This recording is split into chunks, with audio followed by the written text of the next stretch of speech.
السلام عليكم ورحمة الله وبركاته. waxaan soo wadnay casaradeeni u qaybinta ahaa ardaydii waxaan soo dhameynay hal god oo loo qaybinayo 5 god. caawana waxaan bilaabi doonaa 2 god oo loo qaybinayo 2 god. isku qaybinta ama u qaybinta aan dhiganayno mar ka sii dambaysa tirooyinka wax qaybsanaya way badnaanayaan. sidoo kale waxa ka shaqeyn ka dhaa oo kale tirooyin intaan ka badan 3 god oo 3 god loo qaybinayo 4 god. tirooyinkaas oo insha Allah taala way noo soo socdaan laakiin ayar in ardaygu u fahmo darteed baan waxa uu soo bilownay ama u dheereynay u qaybinta casharadeeda caawa marka waxa dhigan doonaa 2 god oo loo qaybinayo 2 god. tusaalaheena koobaad waxa weeye 36 oo loo qaybiyay 12 36 oo loo qaybiyay 12 waxayna ka dhigan tahay 12 cunug ama 12 ilmood oo loo qaybinayo 36 buskud ah ama 12 ciyaal ah waxa u qaybisa 36 buskud mid walba intee buskud buu qaadanaya. tiradan hoose oo ah qaybsadayaashii waa 12 tirada kore oo ah la qaybsadayaashii oo buskudka ah waa 36 way sadarteed buu qaybsantaa 12 ka qof way qaybsan karaan 36 buskud laakiin waxaan ka doonayay waxa weeye mid walba intee heli karaa 12 ilmo mid walba intee matana buskud buu heli karaa taas baan koo baahan soo saarno. marka sidaa tahay waxaan dhahaynaa 12 tiro markii lagu dhufto 36 keenaysa ardaygu ma garanaysaa. ardaygu uu soo xifdiyay dabcan uu soo xifdiyay jadwalka isku dhufashada marka uu tiri uu taxaya wax dhahay 12 lagu dhuftay hal waa 12 12 laba lagu dhuftay waa 24 12 lagu dhuftay 3 waa 36 24 lagu dhuftay 48 saa darteed tirada keenaysa 36 waxa weeye 3 dhahaya 3 baa u saarayna marka maxay noqotay 23 lagu dhuftay 36 bay noqonaysaa. marka kala jarno waxa soo baxay eber Soomaan eber baa soo baxa markaas ba waxaan garanay ama aan sheegnay tiradii ama cunug walba inta buskud u qaadan lahaa baan sheegnay 12 ka cunug mid walba intee buskud buu qaadanaya 3 buskud buu qaadanaya. hadaa rabti inaa hubisidna 12 3 ku dhufaadaysa tiradan 12 kan dadka waxa qaybsanaya wax ku dhufansa mid walba inta uu qaatay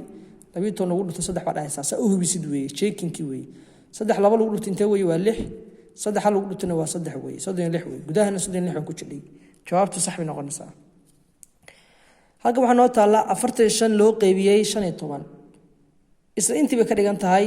oo waxay ka dhigan tahay 45 buug oo loo qaybiyay 15 arday walba intee buug buu qaadanaya. saan u soo saarna waxa la kaga baahan yahay tiradii markii 15 lagu dhufto 45 keeni lahayd. marka ardayga hadduu garanayo mataqaanaa jadwal isku dhufashada 12 ugu dambeeyay ma laakiin uu sameyn karaa inuu 15 soo saaro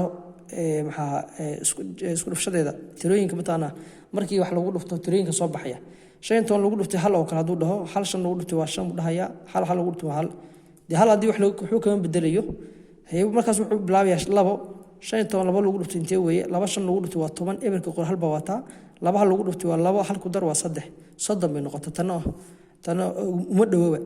15 lagu dhuftay 3 5 lagu dhuftay waa 15 shantii qor hal baa wata 3 hal lagu dhuftay waa 3 hal ku dar waa 4 45 waa sax. tiradan baa keenaysa 3 markii lagu dhufto 15 baa 45 keenaysa marka maxaa u saaraynaa 3 baa u saaraynaa maxay noqotay 45 markii la kala jaro 5 laga jaro intee weeye waa eber 4 laga jarana waa eber weeye jawaabtii intaas ku soo baxda. hadaa rabto inaa hubisidna 15 3 ku dhufo baa ku hubin kadhaa. tusaalahan waxa weeye 46 loo qaybiyay 20 46 oo loo qaybiyay 20 waa isla intii hadda kale 20 ka waa qaybsadayaashii 46 waa cidii xaqiiqsan macna wixii la qaybsanayay weeye 46 qalin waxa u qaybisaa 20 gabdhood mataqaan oo arday ah 20 gabdhood oo arday ah u qaybi 46 qalin gabar walba intee ama arday walba intee qalin buu qaadanaya. marka waxaan fiirinaa tirooyinka 20 markii lagu dhufto 40 mataqaan tirooyinka markii mataqaan 20 lagu dhufto 46 keenaysa ama soo dhaweynaysa ardaygu marka muxuu sameynayaa uu taxaya u dhahay 20 lagu dhuftay hal waa intee weeye waa 20kii sababta hal waxa kama bedelo 20 lagu dhuftay labana waa 40 20 oo lagu dhuftay saddexna waa 60 markuu saas sameeyo marka hore wuxuu ogaanayaa tiro lagu dhuftay 20 oo 46 keenis inaysan jirin taas halkan bay ka caddaa Soomaal ma jiro tiro 46 keenisa 20ka aad buu uga yar yahay 46 sidaa darteed waa khaldayna calaamadaas saarana macnaha waxa weeye ma soo qaadan karo meesha ma saari karo aad buu uga yar yahay 23 lagu dhuftayna waa 60 aad buu uga weyn yahayba isagana uma baahnin waxaan u baahanahay haddii aan weynay tira marka halka la saaro 46 keenis hadaan weynay waxaan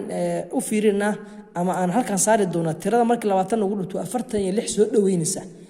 tiradaas tirada noqonaysa laba noqonaysa 20 marka laba lagu dhufto intee weeye waa 40 saadarte tiradan baa ugu dhow marka maxaan halkan saareynaa labaan saareynaa maxay noqotaa 40 bay noqonaysaa waa kala jareynaa 6 eber laga jaray waa eber 4 laga jarayna waa ma 6 eber laga jaray waa 6 halkan 6 ka dhig 6 eber laga jaray waa 6 4 laga jarayna waa eber haraagu muxuu noqday haraagu 6 buu noqdo marka si uu hubinaya marka hubinaysa waxa dhahaysaa 20kii soo qaado oo lagu dhuftay laba dhahaysaa laba eber lagu dhuftay waa eber laba lagu dhuftayna waa 4 marka halka maraysa 40 ma ku soo baxay Soomahan haraagi muxuu noo ahaa 6 buu noo ahaa 6 ku dar marka balaas 6 waa dhahaysaa eber 6 lagu daray waa 6 40 soo deji maxay ku soo baxday 46 gudahana waxa ku jiray 46 waxa ku jiray marka 20ka gabdhood markay qaybsadaan 46 qalin gabar walba intee qalin bay qaadanaysaa laba qalin bay qaadanaysaa 6 qalina de haraaba ku soo si isleeg uma qaybsan karaan sababta 6daas haraaba ku soo noqday laakiin markii si isleeg loogu qaybiyo gabdhahaas mid walba waxay qaadanaysaa laba qalin bay qaadanaysaa 6 qalina de si isleeg uma qaybsan karaan sababta haraabay noqotay oo macallinkii u qaybinayay saa la haray ama xafiis ku dhigaya 6 qalin waxaana wuxuu tusaalahan wuxuu waxa weeye 20 contention oo loo qaybiyay 25 kuwii hor tusaalooyinka hadda aan soo qaadanay haraagooda muxuu noqonayay eber buu noqonayay laakiin tan muxuu noqday haraagi 6 buu noqdo mar walba ka taxadar marka aad inaad hubisid ama aad checking ku sameynaysid haraan oo ku soo haray ha iloobin haraagi inaad ku dadid tusaale ahaan oo kale dad 20 lagu dhuftay 2 waa 40 halkan isoo baxay halkan 46 baa yaala maxaa xisaabta uga khaldan tahay dhihin maxaa sameynaysa haraagaga fiiri haraaga 6 weeye markaas waxa sameynaysa in 6 ku dadid 46 baa ku soo baxaysa laakiin halka haraaga maxaa ugu dari weyn soo haraagu eber weeye eberuna wuxuu noo soo siyaadinayo weeye macna waxaan nagama yareynayo waxana nagama naaqusinayo haddii matana ku dar ee noqoto markii eber wax lagu darayo marka sadarteed haraaga ka taxadar mar walba hadaad hubinaysid haraagu ku soo haray hadda 6dan oo kale maxaan matana tirakan maxaa soo dejin weyne ama eber u saari weyne oo tiro soo dejin weyne markaan tira macaan uma saarano sababtoo ah tira kale oo ku xigta 6 oo la soo dejinay ma jiro sadarteed haraaba dhahayna 6 laakiin halka haduu noo oli lahaa tira kale ama 2 ama 1 ama 3 hadii tirada ku xigi lahayd matana 6 haduu ku xigi lahaa markaas waa soo dejinayeen tira u saar la wasi socon lahayd xisaabtu si socon lahayd ma saareen macna haraam muusan matqan 6 muusan haraan noqon lahayn laakiin haraaga inuu 6 noqdo waxa keenay tira ka dambayso oo la soo dejinayo ma jiro mar walba ardayga si taxadar looga shaqeeyo xisaabaadka u qaybinta hubintana waxay ka anfacaysaa inaad matqan si fiican u garowtid ama si fiican macda u hubisid in xisaabta ka shaqeysa inay sax tahay iyo inaysan ahayn sababta marka wax isku dhufinaysid wax khaldi ka dhaa waxaas baa ka dhici kara sabab darteed hubintaba wax laga ma ah way ardaygu marka shaqeynayo xisaabta u qaybinta kodasha loo qaybiyo 25 isla intii hore weeye waxa raadinaa 25 markii tiro lagu dhufto contention keenaysa raadino marka 25 oo lagu dhuftay hal waa intee weeye waa 25 waxa ka bedeli maayo 25 oo lagu dhuftay labana waa intee weeye waa conton haye 25 oo lagu dhuftay saddexna waa intee weeye waa 75 inta u jooji markaas waxa sameeynaa tira keenaysa markii 25 lagu dhufto contention keenaysa ma jidho laakiin maxaa haysanaa ama aan heli karnaa waxaan heli karnaa tiro u dhow ama tiro soo dhaweyn kadha 25 ma soo dhaweyn kadho taa khalad sababta 25 iyo 55 aad bay u kala fog yihiin Soomaa aad iskuma dhawa aad bay u kala weyn yihiin sababta 25 aad bay waxa uga yadhahay 55 aad bay uga yadhahay ayadoo uma baahnin marka meesha naga tuur ayada ka tuur meesha 25 lagu dhigto 3na waa 75 75na aad bay uga weyn tahay 55 ayadoo uma baahnin laakiin maxaa halkan noo saaray 50 ma noo saaray 50ku uu dhow yahay Soomaa sadarteed 25 laba tirada laba kor saarayna laban kor saarnay 25 laba lagu dhigto intee soo baxday 50 baa soo baxday aan karjarna marka 5 eber laga jaray waa 5 laga jarayna waa eber haraagu muxuu noqday haraagu 5 buu noqday صح هي حسابتان ما يصحبا ما يخلط ina hubiya un baahanahay maxaa sameeynaya tiradan qaybsayaasha ah oo 25 ah ba waxa ku dhufanaysaa labo marka labada ku dhufatid kadibna ma ilaawis haraag ku soo haray hayaan ku dhufano 25 lagu dhuftay waa 10 10ka maxaa qoranaa waa niri eberkan qoranaa maxaa haysanaa hal baa haysanaa laba lagu dhuftay intee weeye waa 4 halkii ku dar waa 5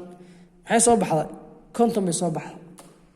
laakiin gudaha 55 baa taala halkan 50 ma soo baxday maxaa khaldan waxa ma khaldana haraagi baa noo haray oo 5 baa ku dareynaa balaas 5 baa dhahaynaa 5 marka ku darso dhanka midig baa ka bilaabaysa ogow 5 ma hoos dhigi kadib ka khaldamaysa xisaabta de ku darta hore ugu soo qaadana 10kan ma taqana qaabka ma taqana tirooyinka la isku aadinayo 10kaas muhiim weeye inaad dib ugu noqoto dad ma taqana isku khaladid meesha la dhigayo tirada marka wax lagu darayo dhanka midig baa dhignay hay eber 5 lagu daray waa 5 taana soo deji maxay noo soo baxday 55 bay noo soo baxday marka ardayow saasa ku hubina maxay jawaabta noo soo baxday 55 bay noo soo baxday 25 qof ee qaybsanaysay 55 ma taqana shilin Soomaali ah ama $55 qof walba muxuu qaatay markii ay si leeg wax u qaybsadeen mid walba wuxuu qaadanayaa $2 buu qaadanayaa shanta kalena haraabi noqonaysa oo si leeg uma qaybsan karaan sadarteed saas uga taxadari karaa xisaabta inta u qaybinta ah waxaana kula talin lahaa mar walba adiga aan ku soo jeedinayo waxay tahay in aad tusaalooyin badan ama exercise badan ka shaqeysid si ay kugu fududaato inta xisaabta u qaybintu waa iska dib badan tahay ardaygu markuu ku cusub yahayna waa ka sii daran tahayba marka waxa sameeysaa ardayow in aad ku celisid example badan aad sameeysid adoo 40 tusaale ma taqana adoo ka tusaale qaadanaya 40 tusaale adoo ka tusaale qaadanaya qaabkan oo shaqeynay ma taqana adoo fiirinaya kuwa kala sameeyso adiga tusaale ahaan oo kale hadaa dhahday 10 oo loo qeybiyay 28 taasoo kale inaad ka shaqeysid oo kale ama aad ka shaqeysid oo kale 80 oo loo qeybiyay oo kale halkan waxa ka dhigi karaa 95 taasoo kale macna tirooyin ma taqana laba god loo isku qeybin 3 god ka dhigan 3 god insha Allah taala 10 kana ku xiga ayaan ku soo qaadan doonaa marka waxa sameeysaa sidaan ka qaabkan kala samee tirooyin laba god ina ka shaqeysid oo tusaalooyin badan ku celisid hadda wax noqon doonta inay ku fududaato marka saasa ku talin lahaa u qaybintuna ku fududaan doonta insha Allah taala hadda 10 hore halgodihi qaabkan loo shaqeynaa hadda ma taqana si fiican u muraajaca badan ku sameeyay iyo naqtiin badan way ku fududaanaysaa marka insha Allah taala khayr ba ku rajeynaa 10 kan ku xigana wuxuu noqon doonaa 2 god oo loo qaybinayo 3 god